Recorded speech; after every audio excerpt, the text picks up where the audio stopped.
Education को develop करने में और हिंदुस्तान को संवारने में ऑटो ड्राइवर्स का भी बड़ा किरदार है। जो वॉचमैन जिम्मेदारी से बच्चों को रोज रिसीव करता है, दूसरे लोगों को आने नहीं देता है, वॉचमैन को भी हमें ऑनर करना चाहिए, वॉचमैन को भी हमें सलाम करना चाहिए। ये कोई प्रोटोकॉल नहीं है कि वॉचमैन आपको सलाम करे टीचर्स को। टीचर अगर वॉचमैन को सलाम करके रोज आते हैं तो वॉचमैन के दिल में और रिस्पेक्ट बढ़ जाती है। ये तो प्रिंसिपल है, मुझे सलाम करना चाहिए, लेकिन ये प्रिंसिपल मुझे सलाम करके आते हैं तो वो डेडिकेशन से काम करने लगेगा। Father of our nation Mahatma Gandhi ने क्या खूब कहा था कि लड़ाई से हर चीज हासिल नहीं होती है, हम लोग पीस से भी जीत सकते हैं। एक फादर ऑफ आवर नेशन, उनके स्टेटमेंट को अगर हम रेस्पेक्ट नहीं कर रहे तो एक मानो में हम नेशनल फ्लैग को भी रेस्पेक्ट नहीं कर रहे और इंडिया को भी रेस्पेक्ट नहीं कर रहे, क्योंकि बाप की बात अगर कोई नहीं मानता है तो फिर वो बेटा कैसा है। We regard Mahatma Gandhi father of our nation, and if we do not walk in the principles he set, it means we have no honor for that great personality. तो पीस को हमें प्रमोट करना है। ये बच्चों को हमें अगर तालीम दें, ये 5-10 साल जो आप पढ़ाते हैं स्कूल में, कोई बच्चा 10 साल 5 साल कोई कॉलेज में तालीम हासिल करता है, बड़े अफसोस के साथ मुझे कहना पड़ता है कि हम लोग सिर्फ मैथ, साइंस, इंग्लिश, कंप्यूटर्स को ही एजुकेशन समझे हैं। पर्सनैलिटी को हम लोग कभी समझ ही नहीं पाए, क्योंकि पर्सनैलिटी का कोई सब्जेक्ट ही नहीं बचा है अभी स्कूल कॉलेज में। मैथ में किसी को 95 तो वो इंजीनियर, साइंस में कोई 95 तो डॉक्टर बन जाता है। तो डॉक्टर इंजीनियर ही है बस, और कोई प्रोफेशन बचा ही नहीं इंडिया में। हर एक इंसान को अपनी पर्सनैलिटी को सुधारना है। एक दफा कोई अंग्रेज ने स्वामी विवेकानंद जी से कहा था कि Why don't you wear good clothes and look like a gentleman? बड़ा अच्छा सवाल किया था।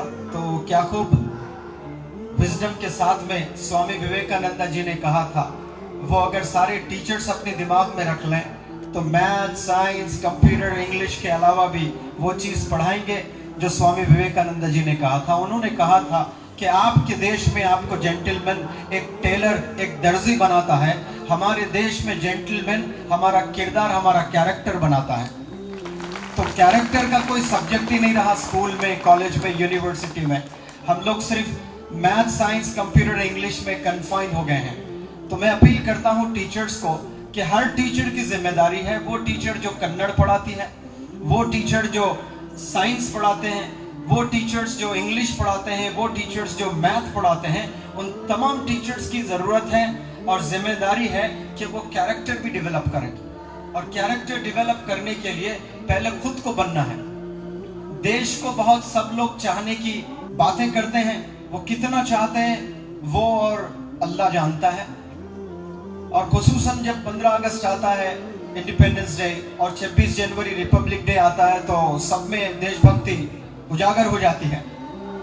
और ये भी हम लोग सिर्फ 2 ही दिन के लिए बाकी रखे हैं। इंडिपेंडेंस डे और रिपब्लिक डे के दिन हम लोग बड़े पेट्रियाट हो जाते हैं और खूब अपनी जो है पेट्रियाटिज्म दिखाने लगते हैं। ये हर पल दिखाना है हमें। और कोई आज़ादी जो हमें दिलाए हैं वो काहे के लिए दिलाए हैं? ये आज़ादी का मतलब हम रोडों पर घूमें, लोगों को सताएं और जो रेप केसेस इंडिया में होते हैं वो करें? क्या इसीलिए फ्रीडम फाइटर्स ने अपनी जान दी है? जो छोटी छोटी बच्चियों को हिंदुस्तान के ज़मीन पर मारा जा रहा है, रेप किया जा रहा है, और करने वाले कोई 20 साल का लड़का है, कोई 40 साल का है, कोई 60 साल का है, वो भी स्कूल से ही आया है। 10 साल कोई स्कूल में पढ़ा है, 15 साल कोई इदारे में पढ़ कर आया है, तो उनके टीचर्स ने उन्हें क्या तालीम दी है? तो हर चीज़ में टीचर से जो है एसोसिएशन है। तो ये हम लोग सिर्फ 15 अगस्त और 26 जनवरी को सिर्फ सेलिब्रेट ना करें, इसको हर दिन हमें सेलिब्रेट करना है। और ये हमारी जिम्मेदारी है कि हम सबको ऑनर करें। हम लोग पुलिस ऑफिसर्स को, मिलिट्री को, खुसूसन जो बॉर्डर में काम करते हैं, जो जवान हैं, ऑफ कोर्स वो लोग अपनी जान जोखिम में डालकर हिंदुस्तान की एक सिक्योरिटी दे रहे हैं। पूरे 135 करोड़ हिंदुस्तानियों की जो है जिम्मा उन्होंने लिया है। सर्दियों में -20 डिग्रीज में काम करते हैं और हम लोग आज़ादी से ये घर में अपनी ज़िंदगी गुजार रहे हैं। कभी -25 में आप काम करके देखिए, -35 डिग्रीज में भी कई हिंदुस्तान के जवान लोग काम करते हैं। हम जरी बारिश हो जाती है तो बर्दाश्त नहीं कर सकते हैं सर्दी। उन तमाम जवानों को सलाम, उनके कुर्बानियों को सलाम। उन्हीं की कुर्बानी है जो आज हम लोग देश में आज़ादी से घूमते हैं। लेकिन इसका मतलब ये नहीं कि सिर्फ मिलिट्री इंडिया के लिए काम करता है। और जब MLAs MPs आते हैं, न जाने मैं और मेरे जैसे कितने उनके पीछे भागने लगते हैं, सलाम करने लगते हैं। और ये हम लोगों में फितरत बन गई है, आदत बन गई है कि बड़े लोगों को हम सलाम करते हैं, उनके साथ वक्त बिताते हैं। लेकिन आप ये चीज़ जाने, हिंदुस्तान को संवारने में, हिंदुस्तान को बनाने में हर इंसान और हर प्रोफेशन का किरदार है। कल भी मैंने प्लेटफॉर्म से कहा था कि ऑटो ड्राइवर भी बराबर हिस्सेदार है। हजारों करोड़ों बच्चों को रोज चिलचिलाती धूप में, तूफानों से लड़ते हुए, बारिशों से लड़ते हुए बच्चों को ऑटो में स्कूल तक पहुंचाता है एक ऑटो ड्राइवर, और जिम्मेदारी से घर पर लाकर शाम में छोड़ता है। तो ये एजुकेशन को डेवलप करने में और हिंदुस्तान को संवारने में ऑटो ड्राइवर्स का भी बड़ा किरदार है। जो वॉचमैन जिम्मेदारी से बच्चों को रोज रिसीव करता है, दूसरे लोगों को आने नहीं देता है, वॉचमैन को भी हमें ऑनर करना चाहिए, वॉचमैन को भी हमें सलाम करना चाहिए। ये कोई प्रोटोकॉल नहीं है कि वॉचमैन आपको सलाम करे टीचर्स को। टीचर अगर वॉचमैन को सलाम करके रोज आते हैं तो वॉचमैन के दिल में और रिस्पेक्ट बढ़ जाती है। ये तो प्रिंसिपल है, मुझे सलाम करना चाहिए, लेकिन ये प्रिंसिपल मुझे सलाम करके आते हैं तो वो डेडिकेशन से काम करने लगेगा। हम लोग एक प्रोटोकॉल बनाकर सबको नीचे दिखाने लगे हैं कि ये इनका पोजीशन है, ये इनका पोजीशन है, ये इनका पोजीशन है। हंसने के लिए कोई प्रोटोकॉल नहीं है। My dear teachers and all the students, to give a smile there is no protocol, to wish a person there is no protocol. गरीब अमीर को कर सकता है, अमीर गरीब को कर सकता है, छोटा बड़े को कर सकता है, बड़ा छोटे को कर सकता है। तो मैं उम्मीद करता हूँ आज से आप जो इंसान दिखता है उसे विश करेंगे, स्माइल करेंगे, ऑनर करेंगे, रिस्पेक्ट करेंगे। जो आया लोग जो साफ करते हैं बोर्ड रूम्स, क्लासरूम्स और प्लेग्राउंड्स, ये हॉल्स, ये साफ नहीं है तो टीचर 2 दिन क्लासरूम में पढ़ा भी नहीं सकता है। तो ये सफाई का काम कौन कर रहा है? ये आया कर रही है। तो तमाम आयास को भी सलाम जो स्कूल की सफाई करती हैं। तो क्या कभी हमने ऑनर किया है उनको? हमें स्टेज पर ले आना चाहिए, ऐसे स्टाफ को ऑनर करना चाहिए, क्योंकि वो लोग भी बराबर हिस्सेदार है स्कूल को आगे बढ़ाने में, इंस्टीट्यूशंस को आगे बढ़ाने में।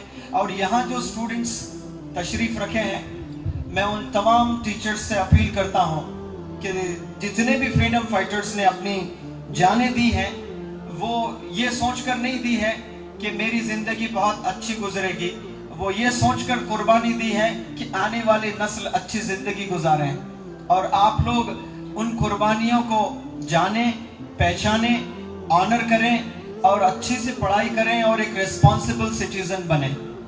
जब एक स्टूडेंट एडमिशन लेने जाता है कोई बड़ी यूनिवर्सिटी में, बहुत मुश्किलात होते हैं, कई जगह करप्शन देना होता है, और वो करप्शन दे देकर अपनी पूरी जिंदगी गुजार कर एक डॉक्टर बनता है, एक इंजीनियर बनता है, भले छोटा छोटा ही करप्शन, लेकिन वो फाइल्स मूव करने में जब उस पोजीशन पर जाकर वो नौकरी हासिल करता है तो उसको एहसास होना चाहिए कि मैं जब जा रहा था, मेरा काम नहीं बन रहा था तो बड़ी तकलीफ हो रही थी मेरे दिल में, और वो भी वही तकलीफ आने वाले नस्ल को देता है। हमें ऐसे नहीं होना चाहिए, हमें अलग इंसान होना चाहिए, हमारी एक अच्छी पहचान होनी चाहिए। हिंदुस्तान को बनाना है तो पहले हमें करप्शन को रोकना है, क्राइम को रोकना है, पीस को प्रमोट करना है, एजुकेशन को प्रमोट करना है। और खुसूसन ये सेक्युलर देश है, बड़ा खूबसूरत देश है, बहुत ज़बानें बोली जाती हैं, बहुत सारी कल्चर यहाँ पर है। उन तमाम कल्चर को हमें ऑनर करना है, उन लैंग्वेजेस को ऑनर करना है, और सबको रिस्पेक्ट इक्वल हमें देना है। अपना रिलीजन आप फॉलो करें, अपना कल्चर फॉलो करें, लेकिन कभी किसी के कल्चर को, कभी किसी के लैंग्वेज को, कभी किसी के जज्बात को आप ठेस ना पहुंचाएं, उन्हें तकलीफ ना दें। कोई इंसान एक इंसान को तकलीफ अगर देता है तो फिर उसकी पूरी एजुकेशन ज़ाय हो जाती है।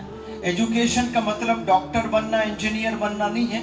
एजुकेशन का मतलब इंसान बनना और इंसानों को हेल्प करना, मदद करना, तकलीफ नहीं देना। और अंग्रेजी में एक कहावत है कि buildings do not make institutions, it is the teaching staff that build the institutions. तमाम टीचर्स के लिए दुआ करता हूँ कि अल्लाह उन्हें इल्म से नवाजें, और स्टूडेंट्स के लिए दुआ करता हूँ कि अल्लाह उनके तमाम जायज़ मकासद को पूरा करे और वो अच्छी तालीम हासिल करके हिंदुस्तान का नाम रोशन करे। जय हिंद।